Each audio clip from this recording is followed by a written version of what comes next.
Hey, what's up guys? In this video, I'm going to look at everyone's favorite shoe company, Nike.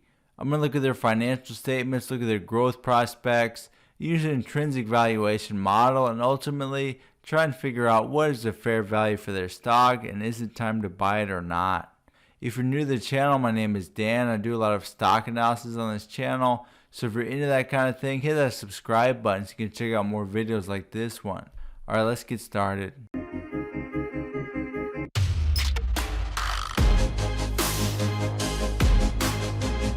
Alright guys, so if you don't know about Nike, they make shoes, they make, sweatshirts, bags, all kind of athletic apparel. Their business is pretty much putting a Nike check mark on something and charging twice as much for it.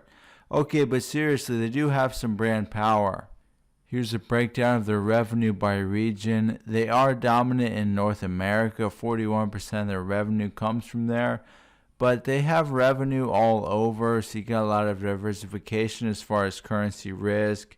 You have some growing markets like Latin America, Asia Pacific, and China. So, that's positive as well.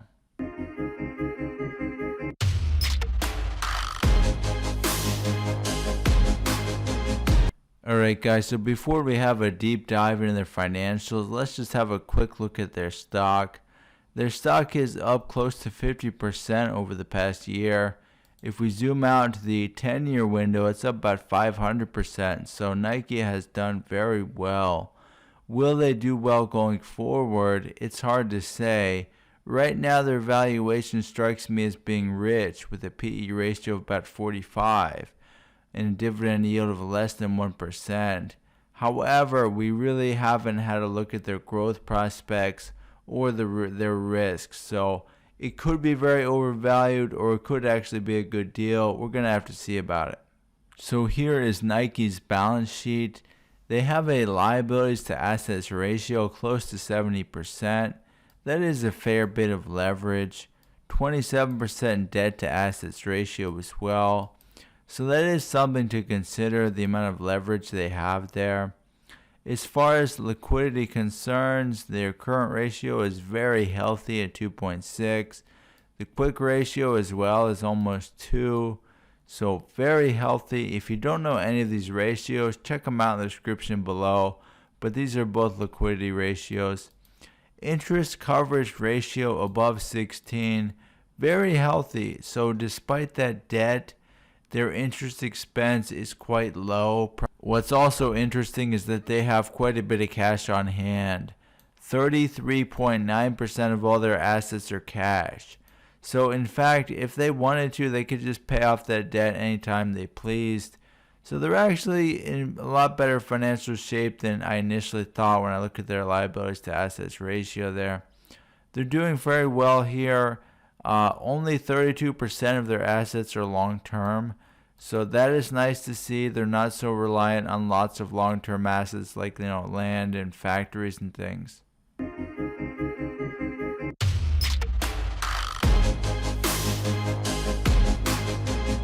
Okay, so how does Nike make that cheddar? Well, that's why we have this DuPont analysis here. If you don't know about DuPont analysis, check it out in the description below. I got a video on that. But we're looking at the return on equity. What kind of net income do you generate for a given level of equity investment? Very important to us as stockholders. Nike is doing very well here. You got like 34% there. 2018 was a bad year, but otherwise you're looking at 34% average maybe. Doing very well there. Now ROE has three parts. You got your margins.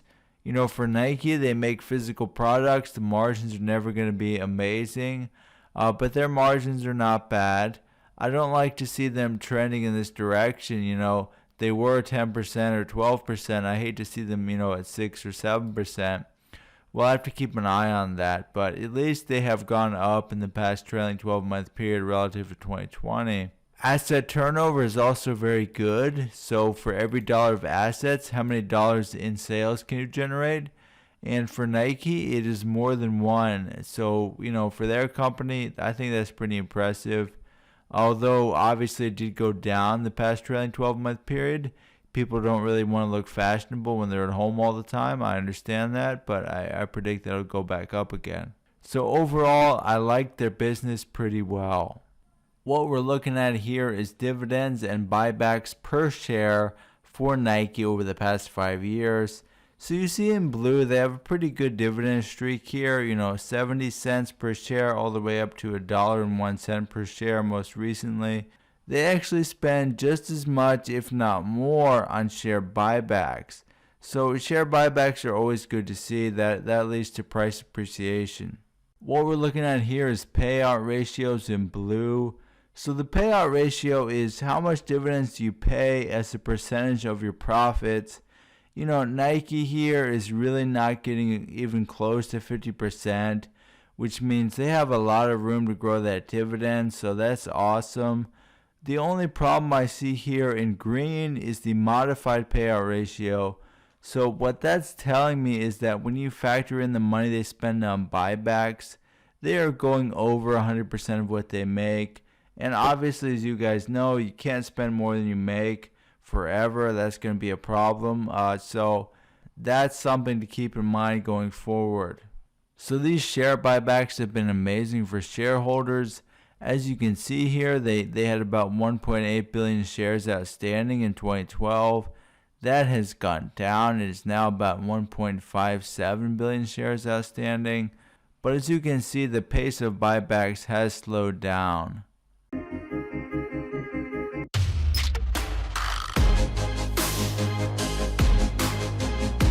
Alright guys, let's talk about growth, past, present, and future. For Nike, here's their revenues over time. You can see it was about $23 billion in 2012, and then most recently we're up to $38 billion. Not outstanding, but pretty awesome growth in revenue there. For a company like Nike that makes physical products, you can often look at the number of employees and try to gauge what kind of growth Nike is expecting. And with that in mind, I don't guess they're expecting amazing growth because I really don't see the number of employees increasing. In fact, it's actually decreasing for 2019 and 2020. Alright guys, so here is the kind of growth the financial analysts are expecting over the next 10 years or so. You can see they're expected to grow their revenue by about 15% when they report earnings this May. After that, it looks to be growing at about 11, then about 9 or so, then 7, then 10. So, pretty nice growth. Not outstanding, but pretty good. It's also interesting to note there's not a whole lot of variability in the forecast. For example, you have 31 analysts forecasting, and the lowest estimate for 2022 is $44.4 billion. The highest is $51.5 billion. Not that different considering there's 31 different people, and that's the lowest versus the highest. And in fact, if you look at the year after that, 49 versus 56 billion, not so different there either. So I think we have a pretty good picture, at least for the next couple of years, of what kind of revenue Nike will be bringing in.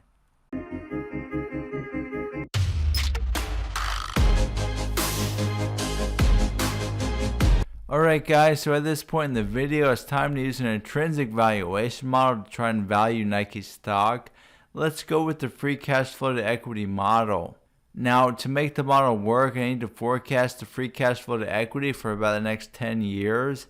Afterward, we're just going to assume Nike can grow their free cash flows at about 2% per year thereafter. I need to choose some kind of discount rate to reflect the risk of Nike. Given their brand power and stability and given their pretty good balance sheet, I'm going to go with the lower discount rate. I think about 6.5% would be fair. So let's use that discount rate. Let's plug in the numbers and see what happens. Alright guys, this is the path for Nike as I see it. I've plugged in analyst forecasts for the next 10 years to get a revenue growth rate there. That gives me a stream of revenues. Notice revenues are about $38 billion and they're expected to grow to $97 billion in 10 years. If that seems wildly unreasonable to you, you may want to stop and change a few, change the growth rate there to make it realistic in your vision. For me, that sounds reasonable. To get from revenues to profits, you're going to have to figure out your margin. For Nike, a 9.2% margin is the average over the past 5 years. I'm going to stick with that. This gives us a stream of net income. To get from net income to free cash flows to equity, I will be subtracting reinvestments. Reinvestments are calculated based on some kind of reinvestment rate. The more you grow, the higher the reinvestment rate will be. For Nike, given their growth rate, given their profitability, I think 26.3% is reasonable. So given these assumptions, here's our stream of free cash flows to equity, and let's see what the fair value is.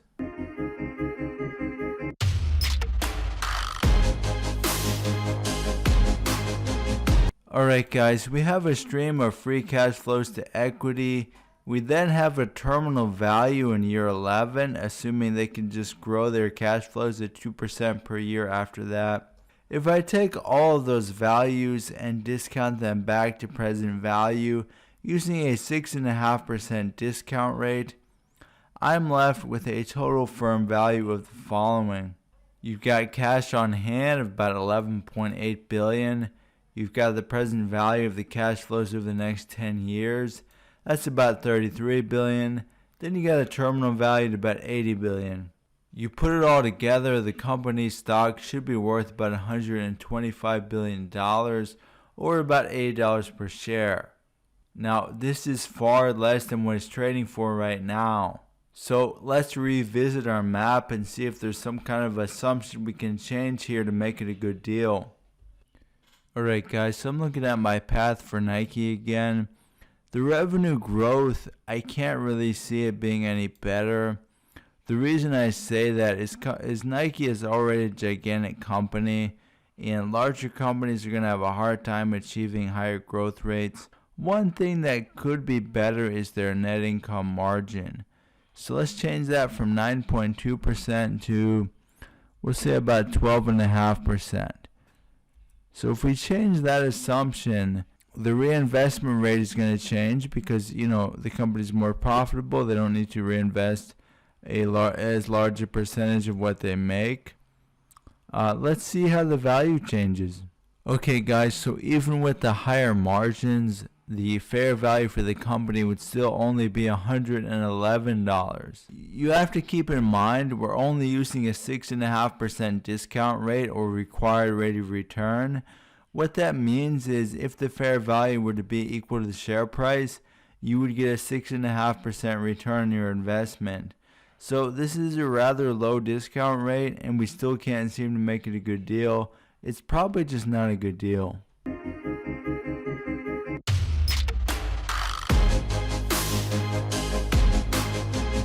When we look at the insider trading activity, we do see a lot more insider sales, nobody buying the stock in the past 3 months. Looking at the number of shares involved, it is a pretty significant number of shares there, about 500,000 shares sold. Nobody's buying any, so, kind of a negative indicator. Alright guys, here are my final thoughts on Nike. First thought is to hit that like button, it really helps the channel. Okay, but seriously, Nike is very overvalued. There is no cure for this, overvaluation that is. There's really not much you can do, even if you love the company. It's just very overvalued. Now, Nike probably isn't going anywhere. They have a nice moat. Everyone loves Nikes. They have a great brand name there. But, even under a little more optimistic assumptions, it's really not a good deal. You're going to get a very low return. Maybe a very safe low return. Nike's probably not going anywhere. It's probably not going to go bankrupt or anything like that. But it's a very low return. I think there's a lot better places you could put your money. So for me, I'm definitely not going to buy any Nike. But let me know what you guys are going to do in the comments below. Always like to hear from you. Thank you for watching.